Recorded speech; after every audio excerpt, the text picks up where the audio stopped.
গেছে মন। অনেকদিন পর এমন সুস্বাদু ভোজন করলাম।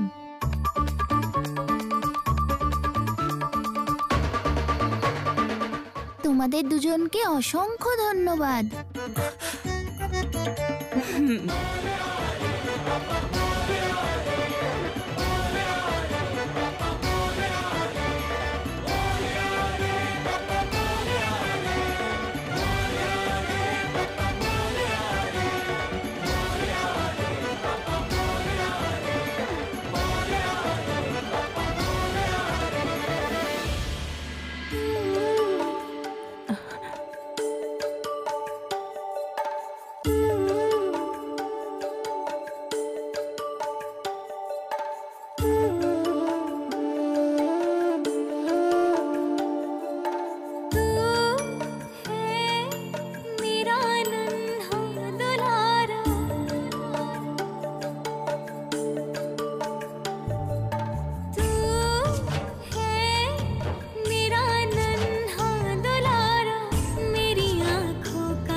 কি হলো মাতা?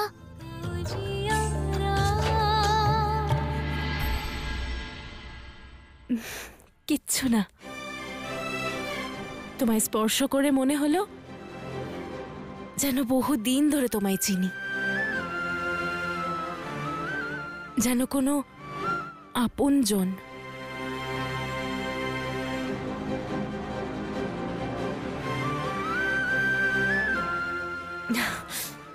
সর্বদা সুখে থেকো।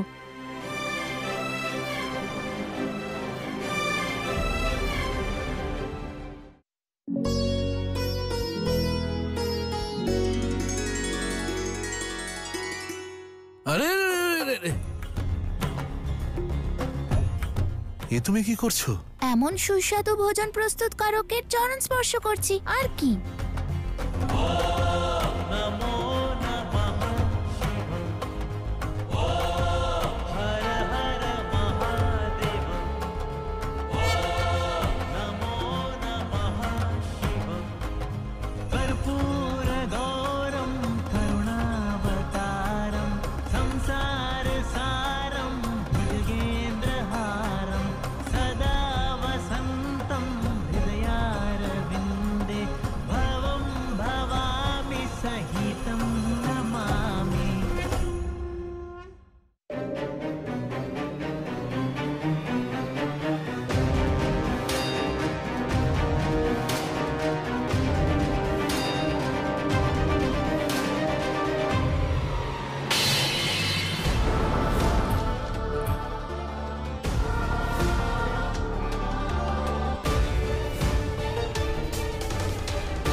দেবরাজ ইন্দ্রের আবার এ কি হলো?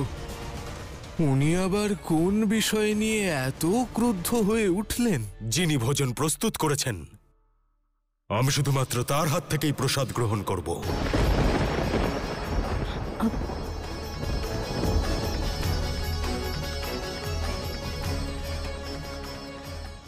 অন্য কারোর হাত থেকে নয়, অন্য কারোর হাত থেকে নয়, অন্য কারোর হাত থেকে নয়।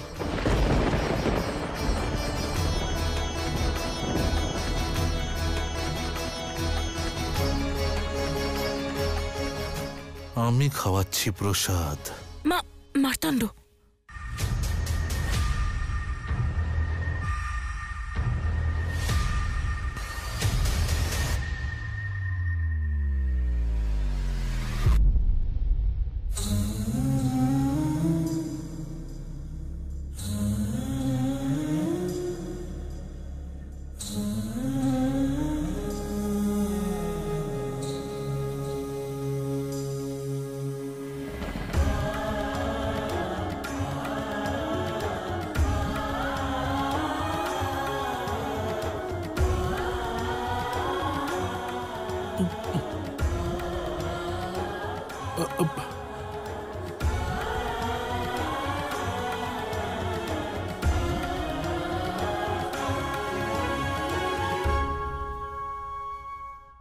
যদি আপনারা দুজন আমাকে ভোজন দেন, তবেই আমি এই ভোজন গ্রহণ করব। না হলে এটা আমাকে অপমান করা হবে।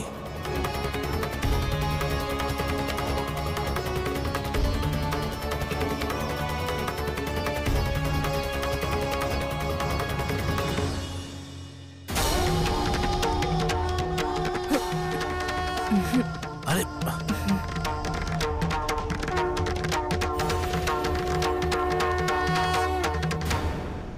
দেখুন, ভোজনের সময় ক্রোধ ভালো নয়। একটু সময় দিন, আমি নিজে আপনার ভোজন আনছি।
তুমি এটা খাও। না না, যদি আমি এই ভোজন ছুঁই তাহলে এরা সবাই আমায় খুব মারবে।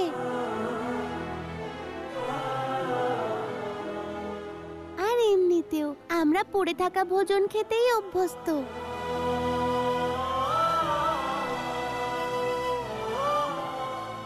এটা অনেক আমার জন্য, আমার মাতা আর ভগিনীর জন্যেও।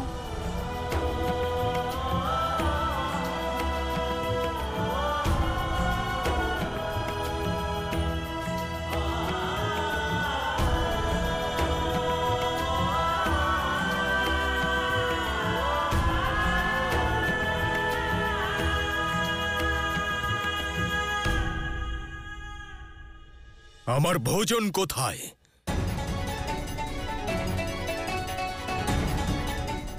এটা আমায় অপমান করা হচ্ছে।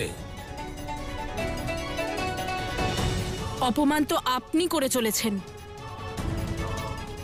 ভোজনের জন্য সবাই কত পরিশ্রম করে, দিন রাত কাজ করে, আর আপনি নিজের অহংকারের বশে সেই ভোজনের অপমান করেছেন, সেই ভোজনের অপমান করেছেন, সেই ভোজনের অপমান করেছেন।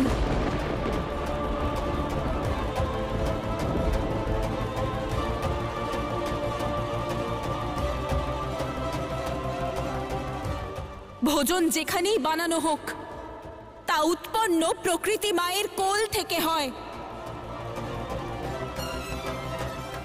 আরে প্রসাদের সমান হয় ভোজন।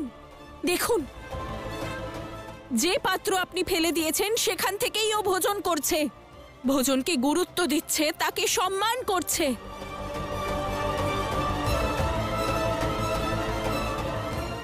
এত নিষ্ঠুর, এরকম নির্লজ্জ!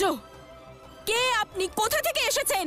অতিথির সঙ্গে এরকম ব্যবহার, এটা অনুচিত, অপমান। এটা আমার অপমান। আরে, যে ব্যক্তি অন্যদের অপমান করে না তাকেই শেষ পর্যন্ত অপমানের বিষ পান করতে হয়। আপনি এবার বিদায় নিন, কারণ যে অন্যকে সম্মান করতে জানে না এই গ্রাম তার প্রতি সম্মান প্রদর্শন করবে না।